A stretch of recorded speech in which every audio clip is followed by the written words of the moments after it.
का मैं बहुत नजदीकी हूँ और सतपाल सिंह जो एक कमिश्नर रहे थे उनका भी मैं फैमिली मेंबर की तरह हूँ, तो मुझे हर स्टेप पर पता था। तो मैंने फिर वीडियो सोशल मीडिया में टेलीविजन पर बताया कि वकील साहबाना कुछ पढ़ाई नहीं करी है इसके बारे में। उसमें प्रोविजन किया गया है, कानून में प्रोविजन है, भारतीय नागरिक सुरक्षा संहिता सेक्शन 530 के अंदर 268, 266 में कि हर जो विटनेस है वो ऑडियो वीडियो के मार्फत आएगा।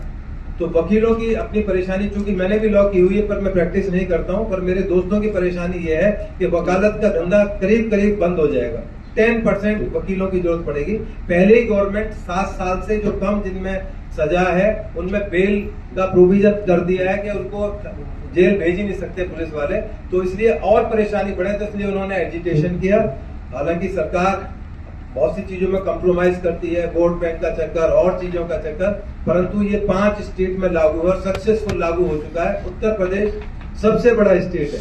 उत्तर प्रदेश के अंदर बहुत सारे एसपीज को, डीसीपीज को जानता हूं जो अपने गांव में बैठकर कहीं दूसरे शहरों में रिटायरमेंट के बाद पर अपनी वीडियो कॉन्फ्रेंसिंग के थ्रू अपनी एविडेंस देते हैं। परंतु दिल्ली में ह्यू एंड क्राई ज्यादा हुआ तो उसको फिलहाल सप्रेस कर दिया गया, परंतु कानून नहीं बदला है।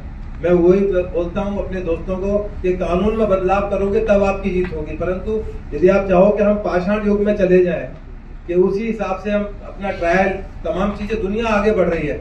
आज बहुत से ऐसे ऐसे वकील हैं जो लंदन से, ऑस्ट्रेलिया से सुप्रीम कोर्ट, हाई कोर्ट में अपीयर होते हैं। बहुत बड़े बड़े वकील हैं, आप जानते होंगे, बहुत सारों के नाम जानते होंगे, रहते लंदन में 10 साल से रह रहे हैं और केवल ऑडियो वीडियो पर अपीयर होते हैं। तो आने वाले टाइम में इसलिए कह रहा हूं कि तमाम चीजें बहुत तेजी से बदलेंगी, तो इसलिए आपको ये चीज जाननी चाहिए, जो कानून बदले हैं ये उसी दिशा में एक कदम है। डिजिटल रिकॉर्ड्स का बता दिया, इंक्लूड्स इलेक्ट्रॉनिक डिजिटल रिकॉर्ड्स। पहले फेसबुक, इंस्टाग्राम, व्हाट्सएप, जो भी इस तरह की चीजें थी या एसएमएस आप करते हैं, वो सेकेंडरी एविडेंस है, द्वितीय एविडेंस माने जाते थे, परंतु इस कानून के बाद में ये प्राइमरी एविडेंस है। यदि आप मुझे मेरे व्हाट्सएप पर मुझे थ्रेट करते हैं कि तुम्हें इस मैरिडोर होटल से निकलने के बाद में आपका मर्डर कर दिया जाएगा, तो ये एविडेंस के रूप में किया जाए। पहले वो सेकेंडरी एविडेंस था, प्रूव करना पड़ता था, अब प्रूव करने की जरूरत नहीं है। इससे एलिमेंट्री एविडेंस, जो भी फेसबुक, इंस्टाग्राम, जो भी सोशल मीडिया पर आप लिखते हैं, एसएमएस करते हैं, वो तमाम चीजें कोर्ट के अंदर अब एडमिसेबल हो गई हैं। इसलिए आपके लिए जानना जरूरी है कि सोशल मीडिया का कैसे, अभी बहुत सारे मुकदमे दर्ज हो रहे हैं, लगातार हो रहे हैं। सोशल मीडिया पर आप देख रहे होंगे कि जी फला नेता के खिलाफ मुकदमा दर्ज हो गया, झारखंड में हो गया, एमपी में हो गया, तो ये उसी का नतीजा है। अभी और ज्यादा तेज होंगे, क्योंकि यदि आप मुझे कोई ऑफेंसिव भाषा का इस्तेमाल करते हैं या और कोई इस तरह की चीज करते हैं तो वो आज कानून की परिधि में आ गई है, आप बच नहीं सकेंगे। कम्युनिटी सर्विस, पहले क्या था कि केवल जी, यस प्लीज, आपने जो बोला उसके ऊपर ही, जैसा कि ऑनलाइन जो डेटिंग हो रही है या जो भी सपोज मैसेजिंग व्हाट्सएप, तो हम अभी कोई एफआईआर में कोई इस प्रकार के अगर एविडेंस देते हैं, जैसे कि पुलिस अगर एडमिसिबल है, हाँ, लेकिन इसके पहले हमने बहुत सारे केसेस जज के सामने रखे, तो उन लोग आयोग को बोलते हैं कि आपने बराबर उसका सबमिशन नहीं दिया।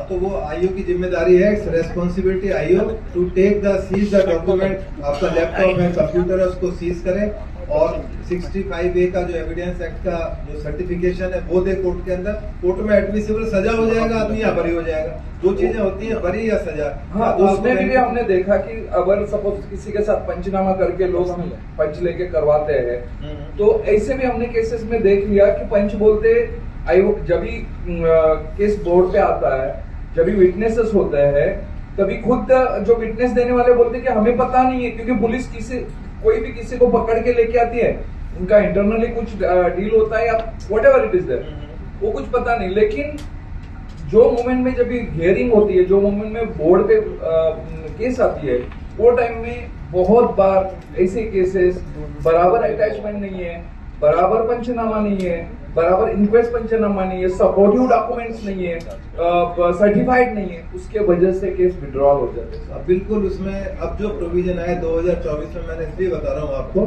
कि 2024 के बाद जो नया कानून आया है, इसमें प्रोविजन किया है आप अपने डिफेंस में कोई भी डॉक्यूमेंट, कोई भी ऑडियो, आपको डिफेंस का हर एक को हिंदुस्तान में हक दिया जाता है, आपको भी दिया जाएगा। आप एज ए प्राइवेट इन्वेस्टिगेटर आप कोई जांच कर रहे हैं, आप वीडियो रिकॉर्डिंग कीजिए उसकी कि भाई ये आदमी इस तरह से मौत हुई, या जो भी आपका इश्यूज है, हेल्थ से, इंश्योरेंस से है या व्हीकल से रिलेटेड है, तो आप प्रॉपर उसकी वीडियो बनाइए। उसके जो आप इंट्रोगेट कर रहे हैं, you can produce in defence के सर मेरा भी डिफेंस होना चाहिए। हो सकता है कोर्ट कहे कि आप इसमें इन्वेस्टिगेशन कीजिए, डिफेंस ने ये चीजें दी हैं, तो ये आईओ बाउंड है, आपको कोर्ट को बताना होगा। अब क्योंकि इस लाइन पर काम चल पड़ा है, तो ये आने वाले टाइम में ये चीजें होंगी, इसलिए मैं आपको अवेयर कर रहा हूँ। जो भी इस तरह की चीजें हैं वो आप तैयार करें अपनी इन्वेस्टिगेशन। प्रॉब्लम हमारे ये है कि हमारे पास एग्जीबिशंस नहीं है, जैसे पुलिस के पास एग्जीबिशंस है। देखो वो पावर लेट मी फिनिश।